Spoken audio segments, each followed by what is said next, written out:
Hello everyone, Kirby1 here, and welcome back to part 2 of Mid-Age Phaeacia National Overview. And this part we're going to go over Pretender Design.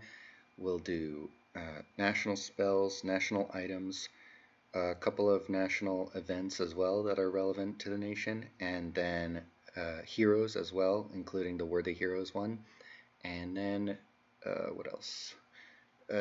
At the end, we'll see if there's time for a couple of games that I've actually won, so late game kind of plays showcasing as well. So let's go ahead and start with the National Heroes. You get 3 in total if you're playing with the Worthy Heroes mod. Nausicaa, the Valley of the Wind, is basically a sort of lower path Colossi Queen, but she's stealthy, which is interesting, and a spy. So you can sort of send her, the stealthy is sort of average, but if you boost that up with a couple of items, she can go pop on people's caps and give you some free score graphs. Other than that, she's kind of meh as far as a hero goes. So that's probably the only use I would have for her. The rest of the stuff that she can do, you can do with your other mages as well.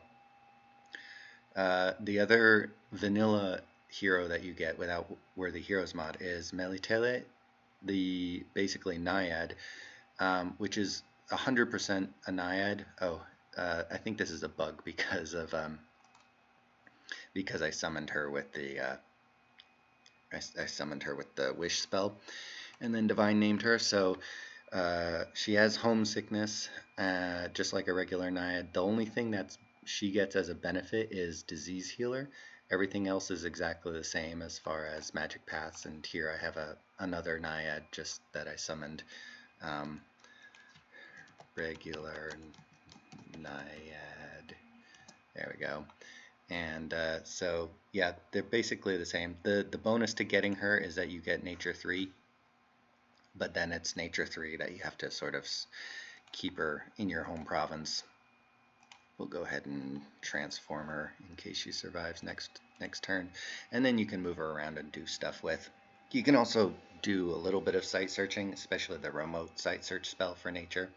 But there's other ways to get nature for Phaeacia aside from even the just indies and stuff like that. And then your Worthy Heroes hero that you get is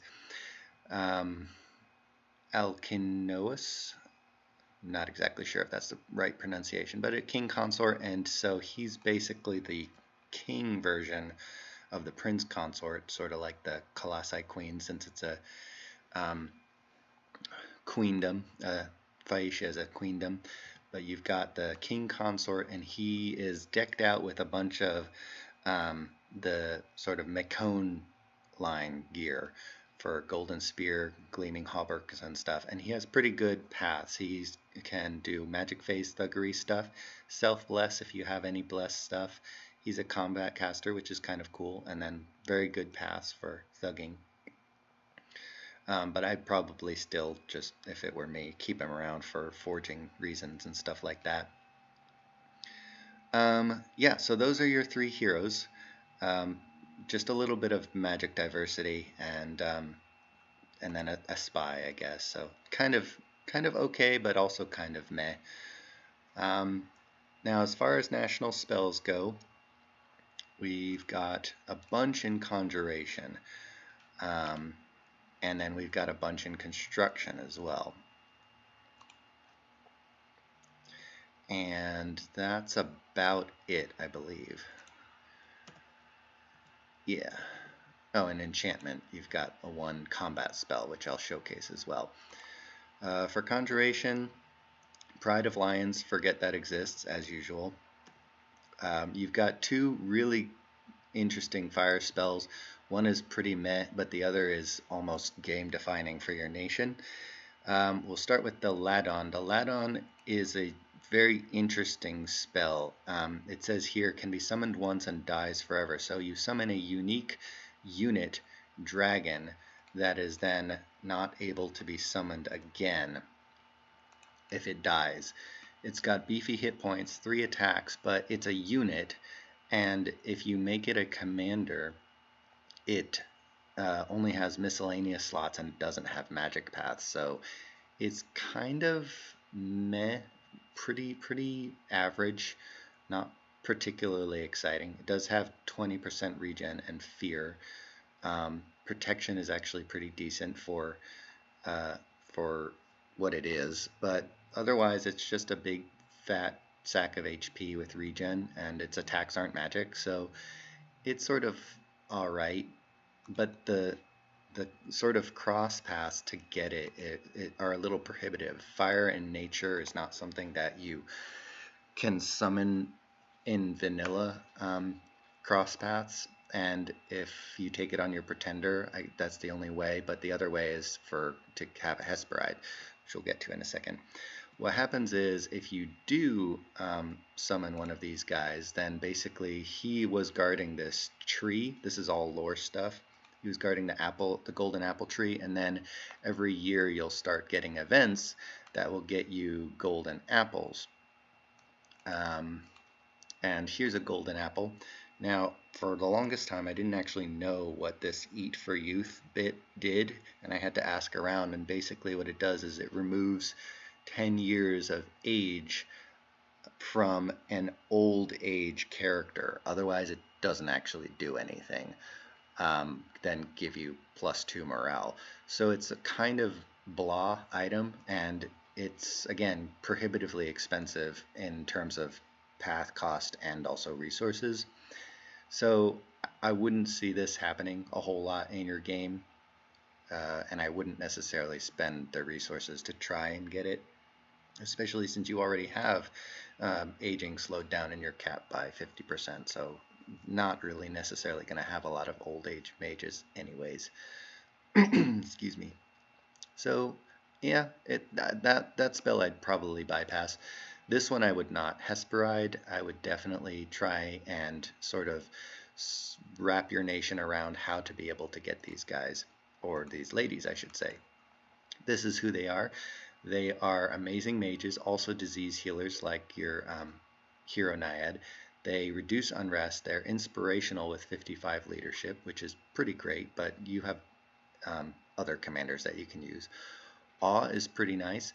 The paths that she gets are really great. It breaks you into nature on your nation, which you can get nature by using the cross paths of fire and astral.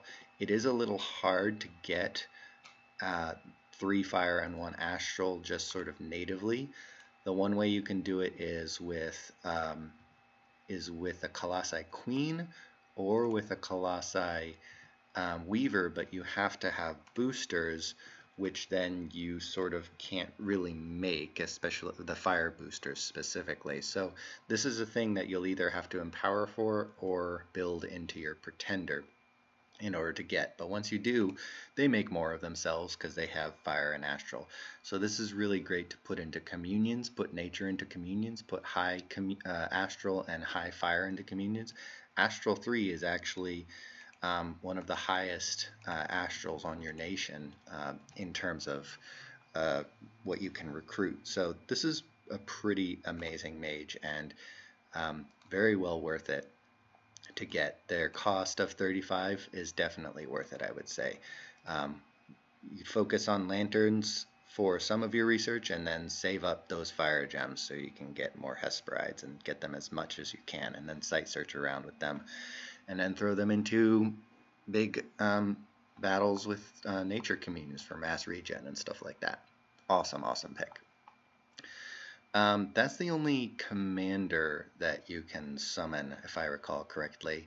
I have one here, but this is just because it's a unit that you can summon. But and this is also in Conjuration for death. But once you give them either Gift of Reason or Divine Name, they do have these paths. So this is a way to break into Blood, which can then eventually break into Vampires if you do a bunch of empowering and stuff like that. But you don't start with Death natively on your nation at all. So this can also be kind of hard to get into. You can sort of do a roundabout way with getting Hesperides, then getting trolls and hoping for a death random, or you can put it on your pretender, or you can find some indie. But it is kind of worth it. They're an interesting unit because they're invisible, specifically invisible, which is a great sort of defensive boost. They have 2 magic attacks, and they have a fear aura, and their stats are pretty good. So in general, and they're also ethereal. Their protection is low, but that can be buffed late game when you have them and when you're using them, and you get 3 per cast.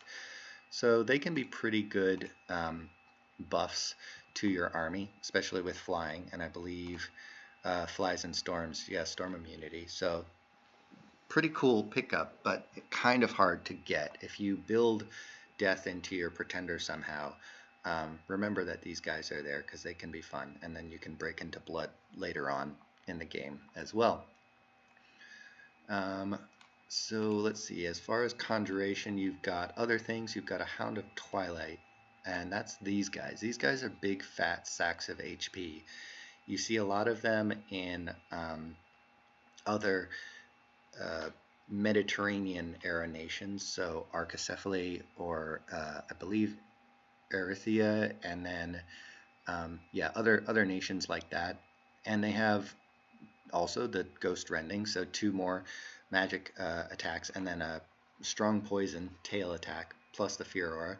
Their protection is pretty decent. They're big fat sacks of HP, so also great, but the cross paths to summon them is also prohibitive because it's earth and death, and again, you still don't have death, so it's a little bit difficult to get these guys out, and you only get 1 per mage turn.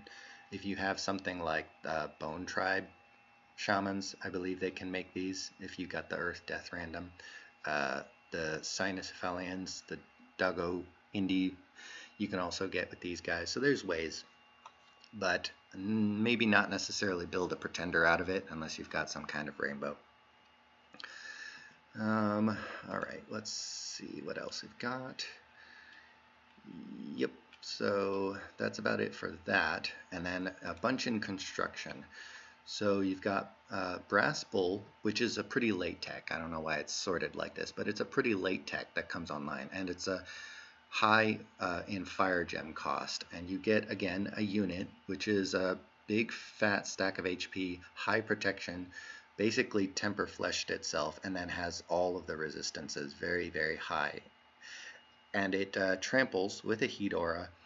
The fiery breath is only going to come into play if it hits something size 5 or 6, and yeah, it's mindless, so it's going to be a pretty tanky thing to throw onto the battlefield, but the cross paths for summoning it are not something that you're going to have, construction, very easily. Fire and earth 3, you can get fire and earth specifically just on your prince consort. You don't actually get fire and earth cross path on the weavers because you only get 1, not the other. So basically only your prince consort is able to get both the fire and earth cross path, and even then it's really low. Like the highest you can get is fire 2 earth 1 or earth 2 fire 1, so then you have to have a lot of boosters to get it unless you have it on your pretender. And again, the fire gem cost is going to be in direct competition to something like Hesperide, so probably be not seeing a lot of these guys. Dogs of gold and silver you can make pretty easily, and they're interesting because you get 2. You get a dog of gold and you get a dog of silver in 1 cast, and they are also hit points, high protection, temper flesh themselves, plus all of the resistances, and mindless. And they only have 1 non-magical attack, but their stats are pretty good, and they're just very slightly different in terms of stats.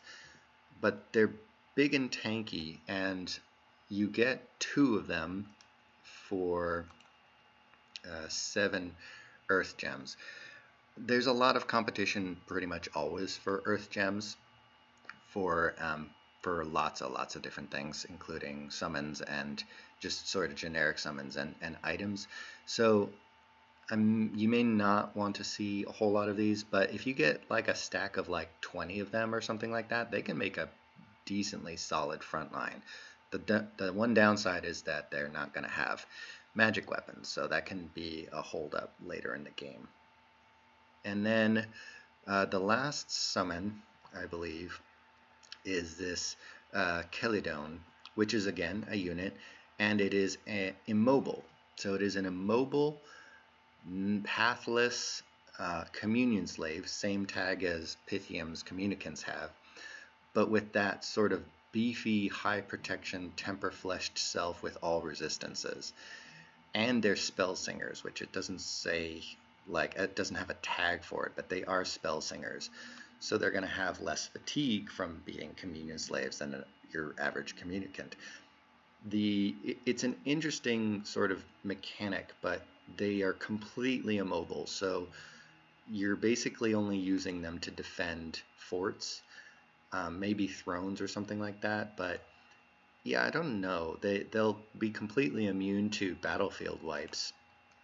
5 gems, but the crystal paths are kind of hard to get on, for example, your weavers, because you have to have the earth cross path and then boost each of them. So it's sort of a hit or miss. I've never really seen them used. They're not offensive. They're basically the turtle harder kind of spell.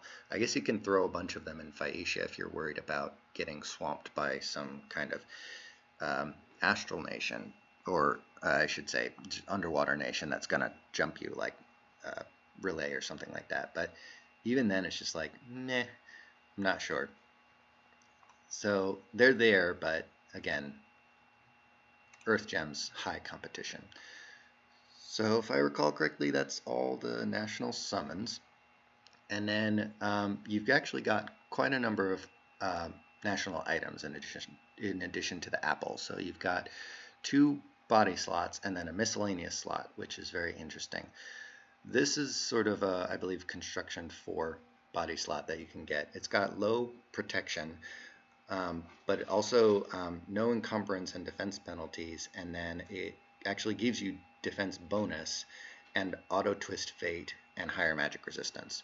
And it only costs 5 gems, which is actually 4 when you're made by a weaver, which they will be. So these are pretty cheap and pretty interesting items. I've actually considered and used them before on thugs because it lowers your protection, but it straight up boosts your stats. You've got really high defense skill now with something like this, and they're very cheap to make.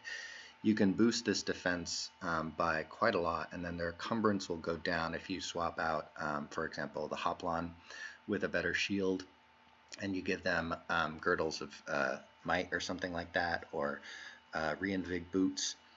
This can be an interesting defense sort of take on Storm Captain Thug instead of well, whatever else, and it works well with mirror image and things like that, quickness, quicken self. So something to keep in mind. They're also pretty good for just putting on mages in a communion and stuff like that. But what's even better to put on mages is the Construction 6 version. Construction 4 version is water and astral, and the Construction 6 version is air and astral. And this one gives you reinvigoration instead of defense, higher magic resistance, and still twist fate. So these are actually really good to put on a bunch of communicants, and then you give them something like this, plus coral blades, plus girdles of might. You can get some very, very tanky, very efficient communion slaves and communion masters and stuff like that. So these are pretty cool items. I'd consider making them sometimes. The last one is something I actually also would consider making in certain circumstances, and that's the Windcatcher Sail. You remember from my last video I mentioned that sailing, any kind of sailing that you do, whether it's normal sailing or dark sail sailing, is two provinces. Well, this basically boosts that up to 3 provinces. So as you see, we've got our commanders here who can sail to this island or there or there or there, for example. But if you give him one of these, then he can sail even further. And that's because this is 1, 2, 3 provinces. So actually what I'm going to do is I'm going to also test out, I just remembered there's one last spell, and that's why I've got all these gems on this guy. That's because he has so Dragon's Teeth. And we're going to do basic scripting, and so we'll show off that spell as well. And then we give him the sail, and then anybody who has this can sail because it is based on your dominion. Your dark ship's dominion can go here, and then next turn we could go here, for example, or we could go there. So we'll show that off a little bit. And yeah, we'll just do 3 casts of that. And yep. Before I move on to that, though, there is one last thing I wanted to show off, which is the, sorry, I'm bouncing all over the place, I know, but the unique items, or I should say, the unique events. This is one of them, the golden apple. This is every year, as long as you've got the Ladon summoned. And then the other one gets you this guy, a Locos, which is from the Macone line, as well as a bunch of these Gigantes. The commander version gets the golden sphere with the magic attack. The Gigantes are unfortunately non-magical attacks, but they're formation fighters, size 4, so they can be, and good hit points, good protection, good stats overall. They can be pretty good boosts to your troop lineup, and they're free. They come every year at the beginning of the year, so that's kind of fun. So those are the 2 events that you can get. I'll leave that guy there, and then we'll show off the last spell, which is Sow Dragon's Teeth. And so yeah, it summons these guys, Sparte, which are inanimate magic beings that are, air quotes, undead, but they're not undead. They're skeletal in appearance, it says. So that's a pretty cool little special thing for them. And they have a magic attack. So these are in-battle summoned units with a magic attack. Low hit points, but dope protection right here. And very, very good combat stats. And you get quite a few of them. As you can see, he's summoning like 10 of them basically with every cast, and he's an Earth 2 mage. Yeah, so, and they chop things up, so I didn't actually see what this, oh man, this is not going to work out super well. No, it's fine, but they do have morale, which is interesting. They're not mindless. But yeah, so that was lucky because I had totally not paid attention to what the province defense of this thing was. But anyways, yeah, so that was pretty cool. So the spell is an enchantment, and it's an Earth 2 spell. Only costs 1 gem, so it's a little bit more efficient than Summon Earth Elemental. A lot of Mediterranean nations can get these as well. Macone can get these. I think Mid-Age Macone, I forget which one Macone is, Phlegra, yeah. Maybe they can get them as well. But yeah, number of effects 10, and they're pretty cool, especially late game. You have the magic weapons, so that'll be really useful to keep in mind that this exists. And then from here, he can go all the way to, let's see, where else? Well, I guess here. Let's see. This is 1, 2, 3. Yeah, so he could go here or here, for example. But yeah, you've got a lot of mobility, which is increased with this Windcatcher sail. So I just showcased like 5 things there. All right, so that's let's see, items, spells, heroes. Cool. Let's go ahead and go into Pretender design then.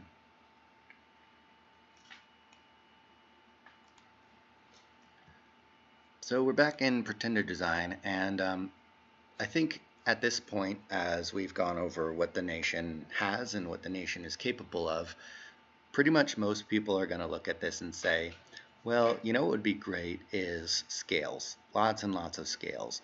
And I think you'd be right. the sacred unit, the only sacred unit that you have, and you don't have sacred summons as far as unit goes, are not particularly massable and are sort of average. I wouldn't build a bless around them, especially when you can get, with scales, lots and lots of good troops and good mages. As well as the sacred troops, your mages are not necessarily all sacred. The workhorse mage of your nation is the Weaver, and they're not sacred. You can get a little bit with the Prince Consort, but that's about it. So the main skill that you want to focus on is going to be production and probably magic, because with Phaeacia you have the paths for both air and fire to make lots of boosters, and you have really efficient researchers and that you're going to be using for basically everything. So this is a mage heavy nation, and you'll want to have lots of research. Ideally you can be pushing the envelope as far as tech leader in a lot of games. But you do have a lot of options because you're a Mediterranean theme nation. You have a lot of options for pretenders, both in the monster category and the Titan category. And in addition to that, you have the Bronze Colossus in the immobile, or I should say Dominions 4 category. Bronze Colossus is a very compelling option for you because you can get very good paths for not only the Staff of Elemental Mastery, the Earth-Air variety, which will boost your nation up a lot, but also the Bronze Colossus is amphibious and very tanky, and so he can defend year one from underwater nations. He can magic phase with Cloud Trapeze, and he's just a very good defender titan in general. If you're looking for advice on pretender titans, highly recommend heading on over to Zan's channel. He's doing a whole series on them, and this I would categorize as basically a pretender titan, and you can get this for pretty cheap. I'd go something like that, and this is okay. This is some kind of doable pretender that you can work with. Another thing that you can do with this guy against an unexpected opponent is something like Rain of Stones. That'll work maybe once until they put up Aerofend or something like that, but it can wipe out an army if they're not expecting it. So things to keep in mind. Very cool option. Another fun option is the Archon. He has a lot of good boosts for you. He's got Alchemist, which you can use to make more gold if you're not using your Earth or Fire gems. Inspiring Researcher is amazing on your nation, especially coupled with magic skills, and he has the perfect paths for Hesperide summoning. And then you can get a pretty decent miniaturized bless with him, and so yeah, something like double reinvig for your big mages. You could even do Inspiring Presence. You don't need magic weapons, so I guess maybe Farcaster or Arcane Finesse or just magic resistance would all be fine. Things like that. And yeah, so it's about the same in terms of scales. If you want to just scales it up, then you could do just, I guess, a statue or something like that. You don't have a monolith option. So yeah, that's a bit unfortunate. And you don't really have the fire astral cross paths that you would want. So you could do something like this. 3 for teleport. And yeah, you could do that. And then get a little bit better scales. Growth would be good. Yeah, something like this. You could even do Imprisoned with him if you wanted. Another good one is Titan of Forethought. Again, fire and astral for the Hesperides. Plus you've got water, which is a good thugging path as well. And he has sailing natively, so he's a little bit more mobile than the rest, and inspiring researcher, although it's a little bit less. If you're worried about fighting an underwater nation, you could take Titan of the Sea. He's got Gift of Water Breathing, but I've played with him and he's not super exciting. I know it's a bit ironic that I put him for my video pick, but he's there. He's an option. Drakina is also actually pretty good for going underwater. Lots of attacks, very tanky, and a fear aura. You've also got access to Trinities. Trinities are generally really good. You've got the Titan of the Crossroads Trinity, which has some good paths, and this can do stuff to break you into, for example, tears if you wanted to. And the gray ones are just generally a good one, but you wouldn't necessarily use them in the same way that you would with Rainbow Bless kind of thing. You just use them for the Trinity part and the path diversity.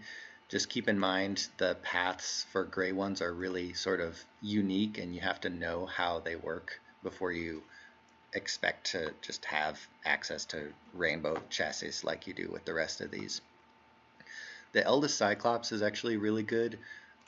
You can get a super cheap rainbow bless with him for the elemental paths, and then you can do something like all elemental defenses plus strength of earth or something like that. This would be really good for tanking a lot of kind of battlefield wipe spells. You're going to get lower scales, unfortunately, but he's a good Titan on his own as well, magic phase, and then because he's a Mastersmith, he can also make either versions of the Staff of Elemental Masteries. You see kind of the path I'm going with is Staff of Elemental Masteries are just really good to have on your nation because of how wide your elemental paths are.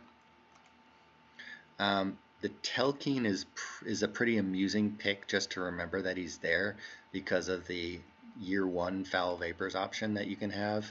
But it does sort of screw yourself over because you don't have poison resistance natively. So you could maybe get one of these guys to try and thug him out and rush an underwater nation, but he won't have a whole lot of backup. So this is just something to keep in mind as sort of a funny pick, but I haven't really gotten it to work in test games, and I'm not confident enough to take it in a real game as Phaeacia just to see what would happen. And then you've got Ghost Kings, Liches, you got Demi-Lich option. So you've even got Titan of the Underworld, which is an assassin option. Pretty entertaining and fun. Neaterette of Many Names is another inspiring researcher that you have cheap path costs that you can get wide paths in. So yeah, that's pretty much all good options there.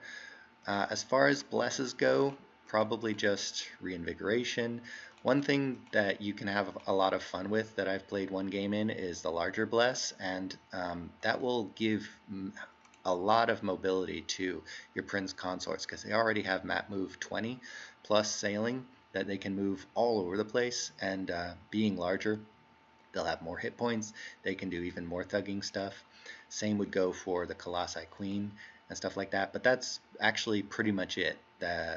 The Orichalcum Guards would actually be nerfed a little bit by having larger because at size 4, they actually wouldn't be able to be led by Colossi Storm Captains with the regular sailing because they'd be too big. So that's something to keep in mind, unfortunately. Yep, poison resistance is another good nature bless to have, but if you can get Hesperides, then you can cast poison resistance battlefield spells. So just something to keep in mind if you're going to go up against somebody like Satis or something like that. So yeah, those are all good pretender design options. I didn't really show like full scales, but yeah, I wouldn't go cold. I also probably wouldn't necessarily go heat 3 just because it can disease your mages. And then 3, so let's go ahead and say maybe a imprisoned bronze colossus. Okay, yeah, I guess so. You have to kind of do that, and you wouldn't have a whole lot of magic paths, so it's all right. But these are kind of superfluous. I say probably focus on production rather than order. And then if you go low order, you could do like a scale of luck if you're trying to get the national heroes and stuff like that.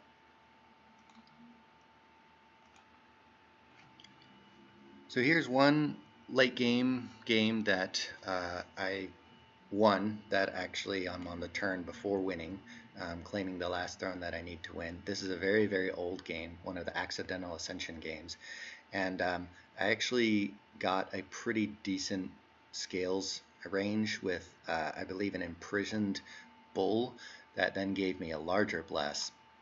So that's sort of how I figured out that larger can be kind of fun, but also detrimental to um, the Orichalcum Guard, for example. So you see this guy, he can go pretty far, go all the way over here, and then a couple of extra provinces as well, without any boots or anything like that to move around with. And I'm giving them some sort of vague I think this is sort of whatever I have left, because I'm sort of trying to hold on as best I can while I'm throne rushing. And by the way, it's also in the middle of Cataclysm, and we've got Doom Horrors destroying thrones and stuff like that, so it's pretty crazy. But yeah, you've got a large, once you get into the late game, you've got a large set of options here.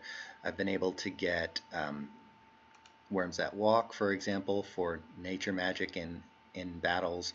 I've gotten a couple of trolls, and down here I've gotten a couple of, well, just one for now, vampire, but I've empowered a bunch of, or divine named and then empowered a bunch of the cares in order to start breaking into more stuff like that. If you can get to construction 8 before anybody else, the care can forge the Book of Black Secrets, and that can break you into a lot of, that can help you boost yourself up in terms of death and blood cross paths.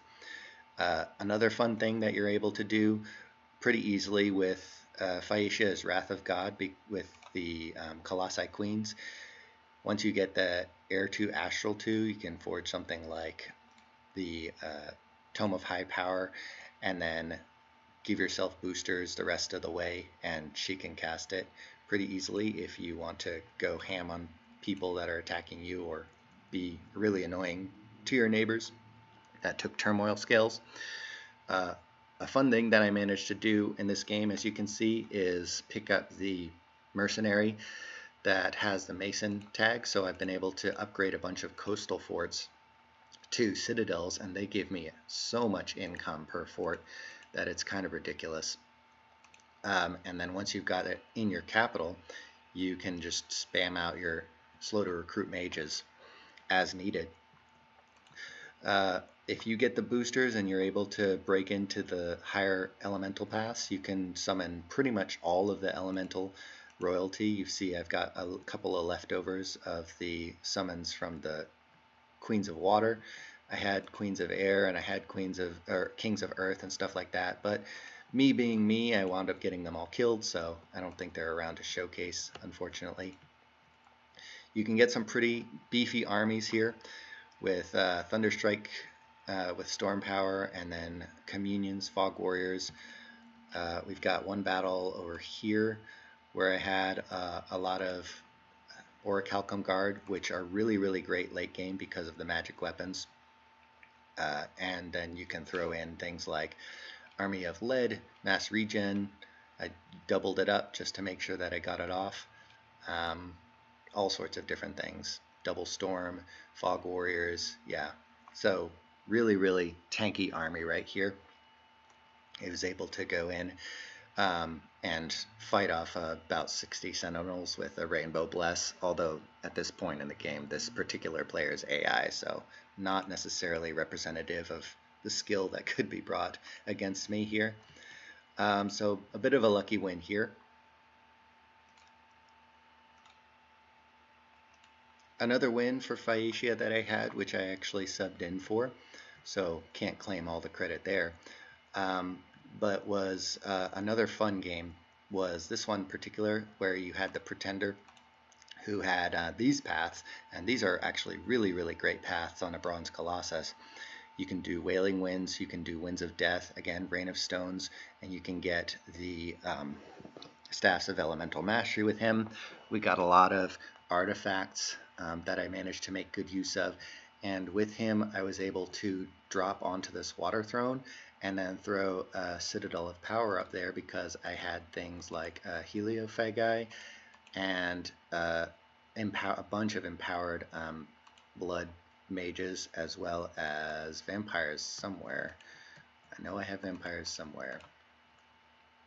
This is a couple months ago. Here's some. Yep. And I took this throne as well. This guy got really beat up, unfortunately. Got, again, Queens of Air, Kings of Earth, Queens of Water somewhere. Kings of Fire dropping flames from the sky over here on this throne. And I won this turn as well, and it was pretty close. I had 1, 2, 3 thrones that I took that have cracked this turn, the turn that I claimed them. Some of the things to keep in mind as Phaeacia, which I believe I've mentioned before, is that you can kind of have a little bit of difficulty claiming multiple thrones at once unless you plan ahead for it. So you're going to have your Pretender, you're going to have your Prophet, and if you took a Trinity, that's 3 plus your Prophet thrones that you could claim on one turn if you planned accordingly. Unfortunately, your highest mage for priest levels is level 2. So you're going to need to be able to make artifacts in order to boost that for another throne claimer. And then lastly, you want to be able to find a way to get underwater, and that way you can get bishop fish and bring them back onto land, and that will be your other option for claiming thrones. So these are all different ways that you can, if you plan accordingly, be able to claim multiple thrones, do some kind of throne rush kind of play and stuff like that. So yeah, that's I think all for me. Oh yeah, golems, don't forget, you can make golems pretty easily with this nation. All right, I'm going to leave it there. Thank you for watching. If you have any questions, go ahead and put down in the comments, and I'll see you guys later.